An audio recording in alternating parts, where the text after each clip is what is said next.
Dégoûtant, inhumain, dégueulasse, barbare, abominable, insupportable, répugnant, absurde, morbide, sordide, moyenâgeux, monstrueux.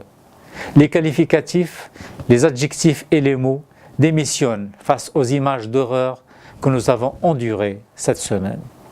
Le pilote jordanien était brûlé vif par les barbares de cet État satanique qu'on persiste à appeler État islamique. En endurant ces images comme vous et en voyant le feu réduire en cendres le corps de Mouad Qassasba, une question s'est imposée à moi.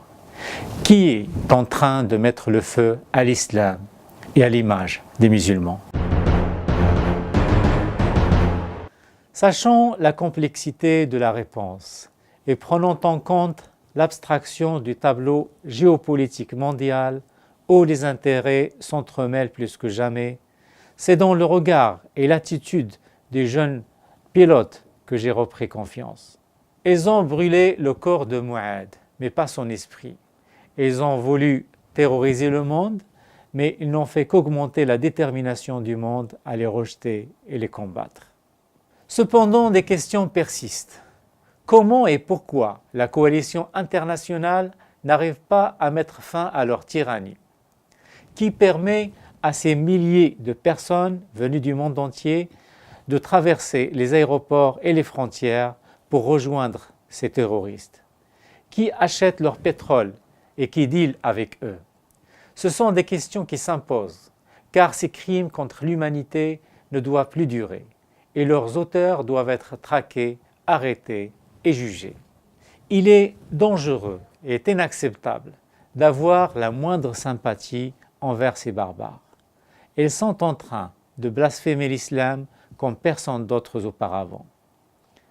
Et j'aimerais demander justement à ceux qui étaient choqués, scandalisés, insultés et humiliés à cause des petites caricatures de Charlie Hebdo, ceux qui sont descendus dans les rues, hurler, casser et brûler tout ce qu'ils croisent leur chemin. Pourquoi vous n'êtes pas aussi scandalisés par les horreurs de cet état de malheur perpétré au nom de votre religion? Est-ce que vous connaissez cet homme? Vous ne le connaissez peut-être pas ou pas assez. Il s'agit de Nahid Nenshi, maire de Calgary depuis 2010. Ce fils d'immigrés tanzaniens a été tout simplement sacré le 2 février meilleur maire au monde par la Fondation internationale City Mayor, et ce, le jour de son anniversaire. Beau cadeau, n'est-ce pas?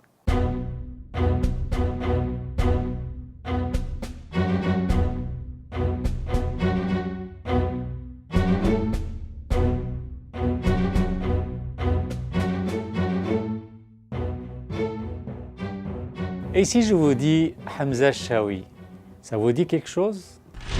Évidemment, puisque le frère sorti de nulle part a dominé les médias suite à sa demande d'autorisation pour ouvrir un centre communautaire dans Hochelaga, Maisonneuve. Nahid Nenshi et Hamza Chaoui sont tous deux musulmans, mais l'islam de l'un ne correspond visiblement pas à l'islam de l'autre. L'islam de Nahid Nenshi lui a permis d'être élu démocratiquement comme maire de l'une des villes les plus grandes et les plus prospères du Canada. Elle est qualifiée par les uns de visionnaire urbain et considérée par d'autres comme un saint de la politique. À l'opposé, l'islam de Chaoui, cet imam parachuté comme plein d'autres, je ne sais comment et par qui, son islam à lui est tout simplement incompatible avec la vie démocratique. Nahid Nenshi et Hamza Chaoui sont tous les deux musulmans. Mais savez-vous quoi?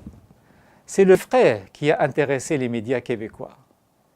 Le premier était cité sans mettre en valeur ou sans même mentionner que c'est un musulman, alors que le second a servi pour illustrer, avec sa grosse barbe noire et son visage déserté de tout sourire, le dangereux musulman qui menacerait les valeurs québécoises.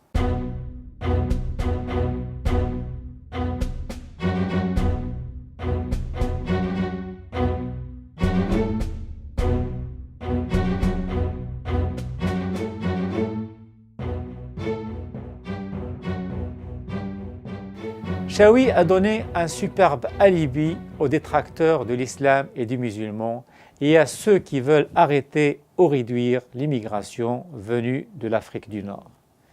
Il a aussi offert un magnifique cadeau à certains politiciens qui se cherchent à tout prix une popularité en misant sur les notions sensibles de l'identité et des valeurs. Au final de cette saga, Hamza Chaoui s'est vu refuser l'ouverture de son centre pour des motifs avant tout de sécurité. Chaoui mériterait l'équivalent de la coupe Stanley pour le mauvais timing. Sa demande arrive dans un contexte exceptionnellement difficile. Les attentats de Saint-Jean-sur-Richelieu, d'Ottawa et de Paris, le sujet super médiatisé des centres et écoles musulmanes et leur financement, les arrestations et comparutions de plusieurs présumés terroristes accusés de planifier des attentats sur le sol canadien. Évidemment, dans un contexte pareil et sous la pression médiatique, notre frère a eu une réponse improvisée et contestable, certes, mais on ne peut plus cinglante. Écoutons les propos de Denis Coderre, le maire de Montréal. La ville de Montréal est catégorique. L'imam Hamza Chaoui ne prêchera pas dans la ville. Il n'y a pas de tergiversation, là.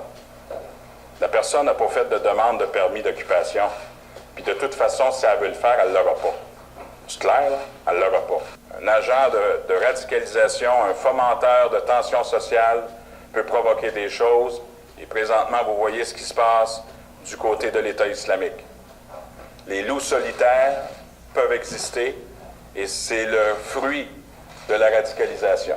Le Premier ministre, quant à lui, semblait renouer avec son hésitation d'avant les élections, où il s'empêtrait dans des explications maladroites au sujet du voile, du niqab, de la burqa, mais cette fois-ci avec l'intégrisme, la radicalisation, l'extrémisme, etc. Finalement, et après une période d'attente qui paraissait interminable, il a fini par le dire, ce message qui s'imposait. Le véritable enjeu, c'est la sécurité des Québécois et des Québécoises, avant tout. La pratique rigoureuse d'une religion, c'est permis au Québec, mais pas au-delà des droits, certainement pas au-delà des qualités des hommes et des femmes. Et nous allons lutter contre la violence et l'extrémisme avec toute la vigueur nécessaire. De la véritable préoccupation de la population, la menace que représente chez nous l'extrémisme et toutes les dérives religieuses. À ceux qui viennent chez nous pour profiter de nos libertés et de notre démocratie, pour ensuite s'y attaquer et ultimement les détruire, nous disons haut et fort, vous n'êtes pas les bienvenus chez nous, nous vous combattrons, nous vous poursuivrons sans relâche. C'est ce que nous faisons avec nos partenaires, M. le Président. Ce qu'il faut savoir, c'est qu'un radical, on radicalise un tas d'autres, surtout en tant qu'imam et de surcroît chez lui, dans son propre centre communautaire. Chaoui prêche d'un minbar. Ce qu'il dit revêt un caractère presque sacré pour ses disciples, alors que son idéologie se base sur une interprétation littéraliste, mot à mot, sans aucun recul du Coran et de la Sunna. Ce genre de centre communautaire ne pouvait être qu'une fabrique de petits radicaux, parfaitement imprégnés de la pensée unique de leur maître. Une usine à produire des robots religieux, des gens frustrés, renfermés, hostiles aux valeurs universelles et en complète opposition à la société où ils vivent, insensibles à la tolérance et au bon vivre ensemble. Si dans un centre communautaire, on apprend à nos jeunes ces idées misogènes, homophobes et antidémocratiques, cela pourrait facilement les transformer en des êtres vulnérables, prêts à agir et sévir contre cette société de mécréants, d'homosexuels et d'ennemis à l'islam. Bravo, monsieur le frère. Es-tu satisfait? Ton centre refusé, toi-même malmené, ta religion humiliée et les membres de ta communauté pointés du doigt comme des gens qui ne s'intègrent pas et pour qui la démocratie ne convient pas? Monsieur Chaoui et d'autres comme toi, que voulez-vous au juste?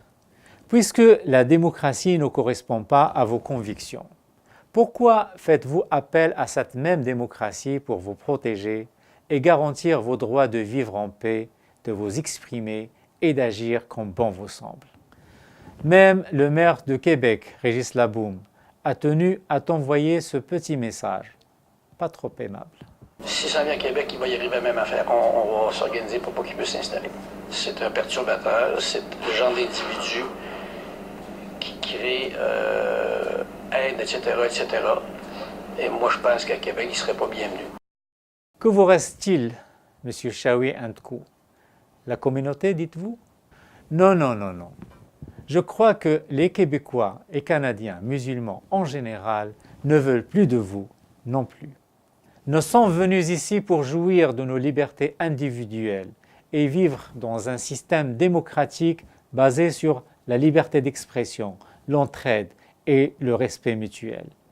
Nous ne sommes pas venus ici pour créer des tensions ou pour en subir. Nous ne sommes pas venus non plus pour imposer notre culture ou notre religion, mais pour nous enrichir d'autres cultures et découvrir d'autres façons de vivre, de penser et de voir. Nous sommes ici pour vivre en parfaite harmonie avec nos concitoyens, qu'ils soient de souche ou venus d'ailleurs. Si vous, les religieux, êtes en mesure de contribuer à la réalisation de cette harmonie, ya alf marhaba. Si au contraire vous prêchez pour nous compliquer la vie et exécuter certains agendas, là nous vous disons, messieurs, baraka, kifaya, assez, stop, basta. Allez en Afghanistan, en Arabie Saoudite ou en Iran. Ici, c'est le Canada et il n'y a pas de place pour vos idées, à moins que vous les gardiez pour vous. Mais arrêtez de propager la frustration et la haine. Hamza Chaoui est un poisson parmi d'autres, resté coincé dans les mailles du filet de l'actualité et de la politique et du contexte que nous traversons. Mais combien d'autres comme lui sont déjà en action, en catimini, dans des universités, dans des petits locaux bricolés en mosquée ou dans d'autres centres communautaires. Ce gars n'est que la partie visible de l'iceberg, l'arbre qui cache la forêt. Durant ces 2 dernières semaines, l'islam a continué d'être mélangé à toutes les sauces, à coups de reportages, de reporters sur place et en boucle s'il vous plaît. Nous avons eu droit à des révélations sur des dangers qui menaceraient notre société, comme cette piscine publique de Côte-des-Neiges où on aurait réservé des plages horaires uniquement pour des femmes, ou comme ce truc qui ressemble plutôt à une tombe, un bunker ou un débarras. Là encore, les médias se sont surpassés pour nous informer après des enquêtes approfondies qu'il s'agit en fait, tenez-vous bien, d'un espace aménagé ou qui va l'être pour servir de lieu de prière pendant leur pause à des employés musulmans d'un centre de la STM. Et puis, il y avait ce cas de violence conjugale qu'on peut en commettre n'importe quel détraqué. Mais le Journal de Montréal a trouvé important de préciser qu'il s'agissait d'un Tunisien musulman. Nous avons aussi appris que le Collège Rosemont a suspendu le contrat de location d'une école islamique qui dispensait des cours d'arabe en fin de semaine. Selon le Journal de Montréal, encore lui, l'école publiait des hyperliens salafistes sur son site internet et que Mohamed Rahmaoui, qui exploite cette école, les a retirés sans expliquer leur présence sur le site internet de l'école. Le Collège Rosemont a ouvert une enquête à ce sujet et rendra son verdict dans une semaine. Et voilà, c'est dans ce contexte que nous vivons désormais au Québec. À chaque semaine, son lot de surprises, de mauvaises surprises je veux dire. Des cas sérieux qui justifient une réponse ferme et d'autres exagérés, gonflés, exploités au maximum pour des fins médiatiques, elles-mêmes au service de certains agendas politiques. Un vrai casse-tête et un gros malaise devenu permanent pour les musulmans. Alors que, je l'imagine, pour les non-musulmans et avec tout ce tapage médiatique, le constat devrait sûrement être beaucoup plus simple. Ces foutus musulmans, il y en a marre. Il faut qu'on fasse la distinction entre les mosquées et ceux qui les gèrent ou y prêchent. Les mosquées, les vraies, demeurent des lieux de paix, de spiritualité et des lumières. Certains sont même de véritables chefs-d'œuvre architecturale, où les artistes et artisans musulmans expriment joyeusement leur génie.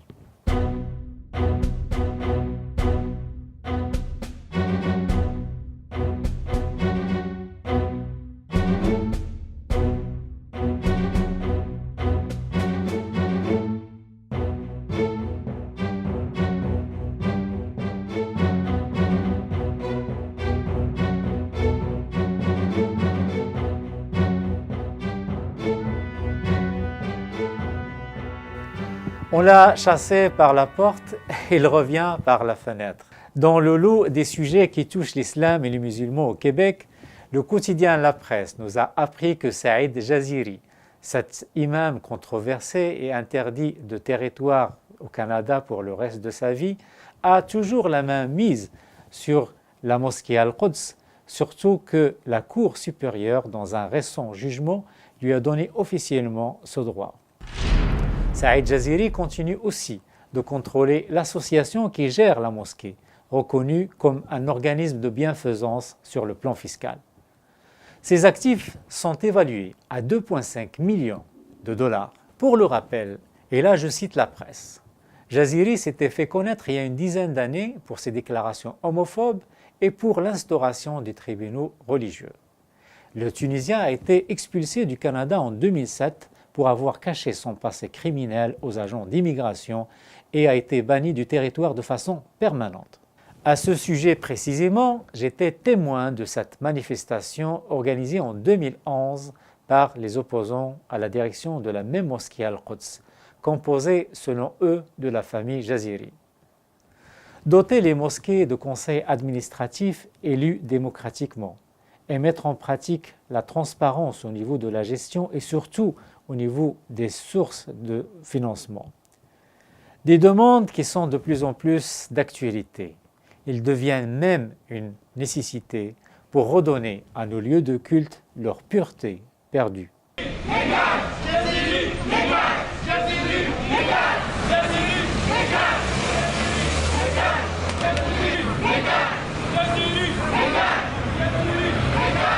Cet événement qu'on voit ici, et je pense à ma manière qu'il existe dans tous les mosquées à Montréal. Si je ne dis pas à 90%, il y en a des problèmes de ce genre-là. Pourquoi? Parce que primo, il y avait des gens qui ont utilisé les mosquées des musulmans en tant que business, en tant que fonds de commerce, dans le sens qu'ils ont oublié que c'était pour la foi. Ils ont profité de la foi des musulmans dans le sens pour en profiter et pour en tirer profit pour leurs besoins et pour leur intérêt. C'est comme ça devient, c'est Al-Masjid.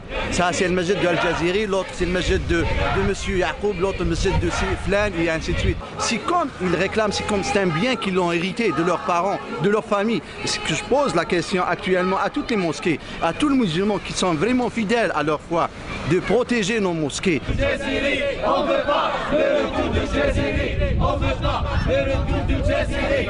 Il y a eu une sorte de mainmise, une sorte de contrôle total de la part de M. Saïd Jaziri que tout le monde connaît et qui a soulevé beaucoup de controverses lorsqu'il était ici. Et malgré qu'il soit derrière les barreaux, bien qu'il soit maintenant détenu à San Diego, aux États-Unis, il continue quand même à diriger à distance les tenants et aboutissants de l'association coranique de Montréal. On ne veut pas le retour des Jaziri, on ne veut pas le retour des Jaziri, on ne veut pas le retour des Jaziri, on ne veut pas. Nous avons une stratégie bien définie et la meilleure stratégie c'est celle de faire les choses comme elles doivent être faites. Nous sommes, n'oublions pas, dans un pays démocratique qui croit beaucoup à la loi et qui croit au droit, et donc nous, on a suivi le chemin légal pour pouvoir arracher et avoir nos droits. C'est assez suffisant, Jaziri pendant 10 ans, c'est assez suffisant. Ça c'est grave, parce que nous taisons, toi et moi et tout le monde se taise, parce qu'il ne faut pas on médiatise, il faut pas qu'on parle, il faut qu'on parle, il faut que tout le monde sache qu'il y a des musulmans qui sont... Maintenant, je vais en parler en tant que musulman canadien, et je réclame de cette tribune-là que le Canada me protège à ces gens-là, parce qu'on ne voulait pas médiatiser utiliser ces trucs-là, mais maintenant, il y en a tard. C'est assez, parce qu'un gars qui est Al Jazeera ou un autre qui a derrière les frontières, il gère ici. L'autre, il est derrière, qui fait ses business en Tunisie, en Turquie, en n'importe quel pays, mais il gère ici. C'est quoi ça? Il faut qu'on arrête cette image. Parce que le message de l'Illah, c'est pas... S'ils veulent gérer les messages, il faut qu'à débourser de leur poche. Ils ne demandent pas les vendredis les gens de contribuer. Et ce que je demande à tout le monde, et je remercie MTL pour sa présence et je suis tellement fier de vous quand même. Merci quand même. Avant de conclure mon 8e édito, j'aimerais vous inviter à ce film qui correspond exactement au malaise que nous subissons actuellement. La projection aura lieu ce jeudi 12 février à 19h au cinéma du Parc. Le réalisateur du film sera sur place. Désintégration montre comment la radicalisation s'empare de nos jeunes pour les transformer en religieux bornés, malades, haineux et violents. عروس العيد مبروك عيدك أم مبروك العيد ولدي مليحة هذه بصحة ولدي. Je voudrais savoir s'il serait possible de lui parler ou éventuellement de le rencontrer quand il voudra. Qu'est-ce que change là-dedans? Ton nom. Monsieur Aouzi. Alors, ton stage, tu trouves? Je cherche. Mais tu trouves pas. Je te dis ça, je veux pas te décourager, hein. Vous êtes des Français, soi-disant, vous avez fait des études, vous avez droit à rien. J'arrête l'école. Je veux plus. Tu crois que c'était facile pour moi de m'appeler Rachid Aouzi? Commence pas à te laisser aller, tu continues jusqu'à ce que ça marche. L'islam est venu pour affirmer la justice sur terre. Monsieur Aouzi, votre frère fréquente des gens peu recommandables. Le djihad est le plus haut sommet de l'islam. Voilà ce qu'on vous enseignera pas dans les mosquées dévoyées. C'est qui les types qui te mettent ces idées dans la tête? J'ai rien à t'expliquer. Vos frères, ce sont les moujahidines, ceux qui se battent. واش تضغط على المنبر ديال الاسلام ما تحشمش تقول هاد الهضره هذيك. Faut rompre avec vos familles. Ici, ils ont perdu leur repère. La France leur a tout pris. حدينا دين الاسلام دين الايمان ودين الرحمه ودين التخشع.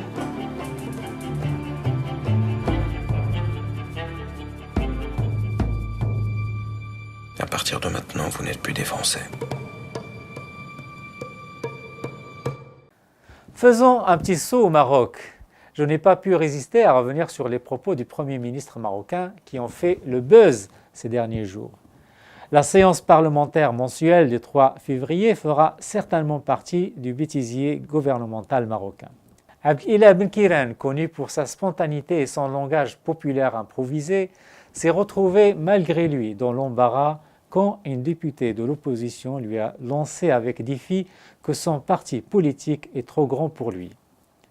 Propos auxquels le chef du gouvernement a maladroitement répliqué « Eh bien, moi aussi, je vais te répondre. C'est le mien qui est trop grand pour toi. » Écoutons la vidéo. Et là, j'ai maximisé le son de la députée pour mieux l'entendre, vu que son micro était désactivé.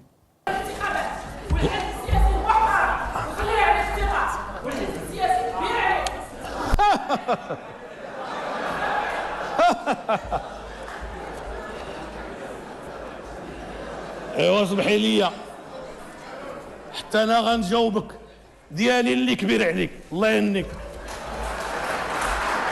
En arabe dialectal marocain, l'allusion sexuelle est explicite. Selon Karim Boukhari du magazine marocain Tel Quel, Benkiran a volontairement employé une formule diali kbir alik qui ouvre la porte à son interprétation la plus grossière. En tout cas, l'opposition s'est empressée d'exploiter le sens obscène de l'expression pour accuser le Premier ministre de vouloir dénigrer et intimider les femmes, surtout qu'il a déjà à son actif des propos sexistes quand il avait décrit les femmes comme un lustre qui éclaire la maison, une façon de les inciter à rester chez elles et s'occuper de leur foyer. Propos qui avaient provoqué une campagne d'indignation sous le slogan « Je ne suis pas un lustre ». Personnellement, je suis persuadé que le Premier ministre marocain comparait les partis et non pas les partis. Enfin, je veux dire qu'il vantait son parti et non pas sa partie. Moralité, l'emportement peut nous jouer des tours même si on est Premier ministre. Et surtout quand on est Premier ministre. En conclusion, et pour justifier le titre de ce 8e édito, car beaucoup me diront « Pourquoi tu étais Charlet hier et pas Chaoui aujourd'hui ?» J'avoue en toute franchise qu'en termes de liberté d'expression, dans un pays qui se respecte comme le nôtre, ça pèse sur la conscience d'être solidaire avec l'un et ne pas l'être avec l'autre. Beaucoup continuent de décrier la décision prise à la hâte par les politiciens pour priver Chaoui de son centre. Moi, je crois à la démocratie et à la suprématie de la loi. Et je pense que ce cas va entraîner inévitablement une réforme juridique dont les contours seront difficiles à définir. Charlie mais pas Chaoui, pour moi c'est simple. Si on s'attaque à l'intégrité physique de M. Chaoui, je serai le premier à déclarer ma solidarité et je serai le premier à afficher « Je suis Chaoui !» Car le fait de s'opposer à ces idées ne justifie en aucun cas le recours à la violence. Je n'ai pas appelé à priver Chaoui de son centre, mais j'ai condamné son discours, tout comme était mon attitude envers Charlie Hebdo. Mais je le dis franchement, la décision m'a soulagé. Mais ma seule et unique satisfaction dans ce dénouement, c'est d'imaginer que grâce à cette interdiction, on aura empêché un nombre de nos jeunes d'être endoctrinés par Chaoui.